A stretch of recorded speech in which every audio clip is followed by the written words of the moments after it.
Wow. Hey, how's it going, everybody? Cole Grant here, your resident friendly neighborhood anime expert. Today, I wanted to talk about a subject that's very near and dear to me, and pretty much near and dear to anybody who's ever watched anime before. You know, Dragon Ball as a series needs no introduction. It is, without a doubt, one of the most popular franchises in the world, for not just anime, but period. You know, case in point, Goku was the ambassador of the Olympics, for crying out loud, an anime character, you know? So I don't necessarily need to explain how popular Dragon Ball Z is. But one thing I do need to explain in particular are some of the misconceptions that go around about the series. Now, everybody loves Dragon Ball Z. Everybody grew up watching it. Everybody has the same memories watching it on Toonami and getting hype and pretending to fire Kamehamehas and turning Super Saiyan. But the problem is, a lot of people have misconceptions based on the series because, if we're being frank, a lot of them haven't revisited it since they were a child. And when we were kids, we only could understand but so much. So there's this misconception going around that Dragon Ball is a very simple story, and a lot of things that have been talked about or explained in Dragon Ball can just be easily memed away or laughed at. And because of this, there's led to a lot of misconceptions that I want to talk about over the course of a few videos. But the first one I want to get across is relating to Goku in particular. The Goku is a bad dad meme. Anybody who's a Dragon Ball fan, or anybody who's even tangentially informed on the subject of Dragon Ball and Dragon Ball Z is familiar with this. Oh, Goku is a bad father because he's not present in Gohan's life enough, and every time he is, he's only obsessed with fighting, and he doesn't care about Gohan, and all these other misconceptions and things going on. And that's always been such a funny meme that I've heard going on, and whatever. And people have always told me, hey, Cole, why don't you just laugh at it? And it's funny at times, but when it gets to the point where people start genuinely assuming that part of Goku's character is genuine, that he's just, oh, he doesn't care about his kids, and that's just kind of the guy he is, it's like, now you're going away from just laughing and joking to kind of killing his character and making it seem like he's worse than he is. You know, I'm not saying that Goku's a perfect dude or, you know, necessarily the best father in the world or whatever, but he's a good father to his kids and cares. And he can't help the fact that every time he's trying to be present, there is some form of alien life form trying to take over the world or take the Dragon Balls and wish for immortality or whatever other issue is going on in the series. You know, most of this came about because of the fact that Goku, for a lot of the series, is typically absent for large periods of time relative to Gohan's life. And on surface, you could argue, oh, well, he's not present, so case closed, he's an absentee father. But when you look at the context of these situations, you realize that Goku has more legitimate reasons than people give him credit for. For the most part, he's dead. You know, and granted, you know, death in Dragon Ball is also a meme, and that's something we'll get into later. But for all intents and purposes, Goku is physically unable to see Gohan in a lot of these instances that people are getting mad at him for. Are you going to sit there and say that a military dad is a bad dad because he's serving overseas and physically can't be there for his kid? Because that's pretty much a similar situation for Goku. The first time around when he died, mind you, he died fighting Raditz, who, again, kidnapped his son against his will, and Goku, being the guy that he was so willing to save his son, he teamed up with Piccolo, who at this time was his worst enemy, teamed up with Piccolo, ran down on Raditz, fought till he couldn't fight no more, and literally sacrificed himself. Why? To save his son. And then he ended up in Snake Way in the other world for a year to train for the Saiyans that were coming next. So you can't say he abandoned his son when the reason he was dead in the first place is because he sacrificed himself for his son. That's like, you know what I'm saying? That's just tripping over yourself to ignore context to make a point. if Goku is such a bad dad, you wouldn't have to lie about the fact that the reason he wasn't even in the picture is because he sacrificed himself and physically couldn't even be there, right? And mind you, at this time, the Dragon Balls needed a year to cool down, so they couldn't just wish him back to life.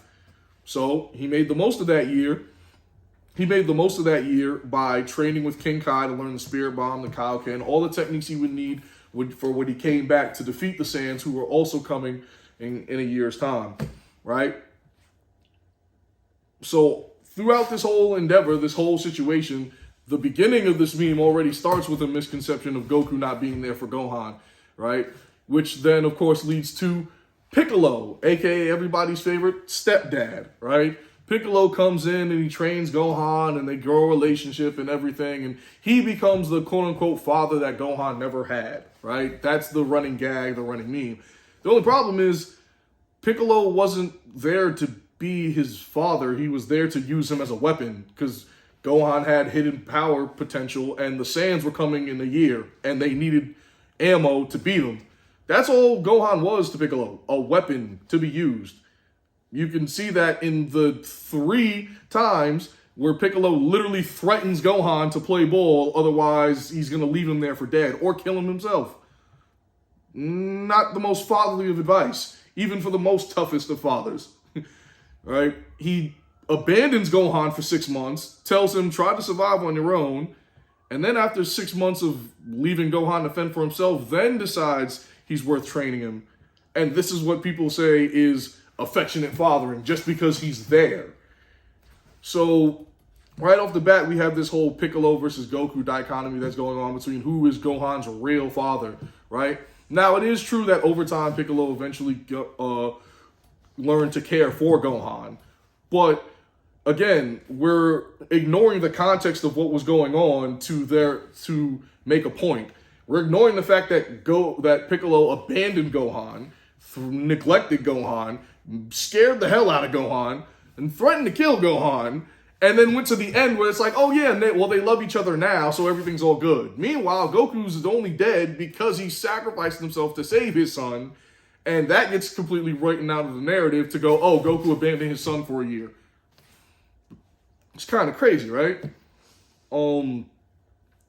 This goes on for a while until, of course, the Android Saga, which is where the biggest fault of this misconception comes from. The 7-year time skip between the Cell Saga and the Buu Saga. This is where the bulk of the Goku is a bad dad logic comes from. Because, oh, well, Goku chose to stay away from Gohan for 7 years, and that proves he's a bad dad. And there's so much to unpack with why that's wrong. For starters, the Earth Dragon Balls, which were the only set of Dragon Balls that they had access to at this point, can't wish back someone who's already been brought back from the dead. Goku already died in the beginning of Dragon Ball Z, so he couldn't be wished back with the same set of Dragon Balls that already wished him there. So first off, it was physically impossible for Goku to come back. That's first and foremost. So right off the bat, we're blaming him for a situation that was out of his control anyway. So to say he had a choice is just false, blatantly incorrect. He never had it. He never had the option to come back and be there. Now, you could argue, well, they could get the Dragon Balls from New Namek, right? The Namek Saga introduced the Namekian Dragon Balls, which also allow for certain wishes and don't have a limit on bringing somebody back multiple times. The problem is the Namekians are on a new planet and nobody has any way to reach there. If you can explain to me how the Earthlings are going to get there to New Namek, you're better than me, because they had no way to get there. The only person who knew how to get the only person on Earth who's from New Namek is Dende. And Dende basically got teleported from New Namek to Earth. For all intents and purposes, he basically took a nap the whole ride, because that's basically how he experienced it. 1 minute he was on Namek, chilling with his brethren and all of that, and next thing you know, he's on Earth.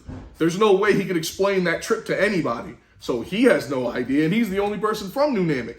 Nobody else knows where New Namek is. Nobody else can find it. So yes, they could find those Dragon Balls and wish him back, but the amount of time it would take them to search the vastness of space for this random planet that no one knows how to get to, let's be real, there's no way that could possibly, there's no feasible way we could expect that to be done, right? So right off the bat, again, the only ways to get Goku to come back into the picture at this point in time are damn near impossible. So that's why when Goku in the next scan says, listen, guys, don't worry about me, do what you got to do, that's not him saying, hey, I don't want to come back. That's him saying, hey, listen, I'm dead for good this time, and the amount of stuff you have to do to bring me back is just not worth it, because you'd have to jump through so many hoops to just even try to find, to get a chance. So instead of stressing yourselves out over something that's nearly impossible, just go on with your lives, do what you got to do. We'll keep it pushing. Let's make the most out of this negative situation. That's what the speech was about. He didn't tell them, listen, guys, I don't want to come back. I'm just going to chill. That's where the misconception comes from, right? He was just telling them, listen, I'm dead for good, and there's no realistic way that this could work.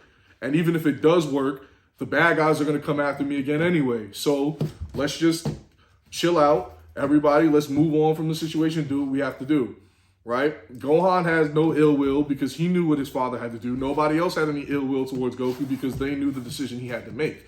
So the idea that Goku just abandoned his son for 7 years is false. The idea that he had the option to return is false. Fortune Teller Baba can only grant him 1 day in 7 years, right? And that's which is another thing that a lot of people were saying. Well, why didn't Goku come back to see the birth of his son Goten? Well, let's be real. Goku has 1 day for, as far as he knows, the rest of his existence to visit Earth, right? 1 day. Now, I understand why seeing the birth of his son would be important, but if he chose to come that day with Goten, he'd never be able to see Goten again, as far as he knows.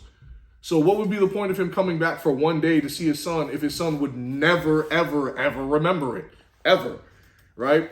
He has to make this choice very wisely. He has to make this choice very wisely because as far as we know, Fortune Teller Baba can only bring somebody back once, and that's it for good.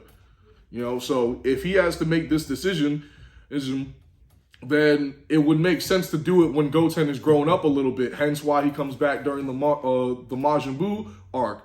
The tournament is coming. The tournament is around, but now that Gohan's grown up, Goten's grown up a bit, all these other characters have had some time. Now it makes better sense for him to see Gohan, Goten, all the others, because now some time has passed. Now he gets to see everybody. Now he gets to see how they're doing, and they get to have fun at a martial arts tournament, at least until Majin Buu and all of that comes up. But yeah, the idea that Goku is a bad dad because he abandoned his son, or that he, decided to leave his son alone and left him to go fight and train, and all these other misconceptions is just misremembering how things played out. And again, a lot of that is due to the fact that most of us have not seen Dragon Ball Z since we were kids. So a lot of us didn't peep the finer details of what was going on. A lot of us didn't understand when certain things were going above our head, because what we focused most on was the action, right? And that's okay, because that gives me an excuse to talk about the series I love and to educate y'all about why I love it so much. So that's a wrap on this video in particular, talking about the Goku's a bad dad meme. Catch me in the next set of videos as I further break down all the other misconceptions about not only Goku's character, but the misconceptions about Dragon Ball as a whole. Well, until then, I'll catch you next time on the next anime breakdown. This is Cole Grant signing off.